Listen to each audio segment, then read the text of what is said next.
Memang lah manusia ini wadahnya mengeluh. Ini sudah masuk musim hujan kalau ada pagi, siang, sore, malam, hujan tuh kada tentu. Mulai banyak keluhan-keluhan bubuannya di status WA tuh. Ada yang kulihat kayak ini. Wah, kalau saban pagi hujan kayak ini, macet jalanan. Lambat terus aku begawe ini. Padahal sih itu jualan online di rumah juga ya. Ada yang mengeluh kayak ini. Hujan dikit banjir, hujan dikit banjir. Apa gawin pemerintah nih ujarnya. Padahal sih hari-hari buang sampah pasti gonol ketarik di kamu bujur-bujur. Belum lagi si Acil.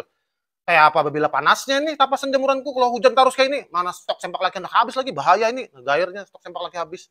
Ini was musim hujan. Berapa bulan lalu pas panas ingat kan kam? Pas bulan puasa tuh panas kalau ngeluh juga buahnya nih kam. Ada yang ngeluh kayak ini. Uma liwar panasnya hari, hantu gini aduh jar. Nah, takajut genderuwo kuntilanak. Kenapa nama aku dibawa jar?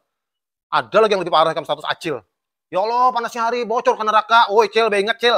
Kalau neraka bocor, otak kita ini menggurak Cil ya, mendidih. Tapi alhamdulillahnya lah Allah itu Maha Pengasih, Maha Penyayang. Jadi manusia mengeluh apa tuh apa-apa dibiarkan aja hidup, biarkan bernapas, tetap diberi rezeki. Coba bayangkan kalau yang mengatur panas hujan itu pejabat pemerintah. Jangan wani-wani kam, jangan wani-wani. Mengeluh sedikit hujan banjir kam langsung kam pajak dinaikkan. Mengeluh pulang macet mantar anak sekolah terlambat anak sekolah nih. Dinaikkan biaya pendidikan hati-hati sih kam. Belum lagi mengeluh panas, banyu bersih ada kekaringan. Aduh, dinaikkan BBM biar panas kalian ikam jar. Oh bisa kayak itulah pemerintah nih lah.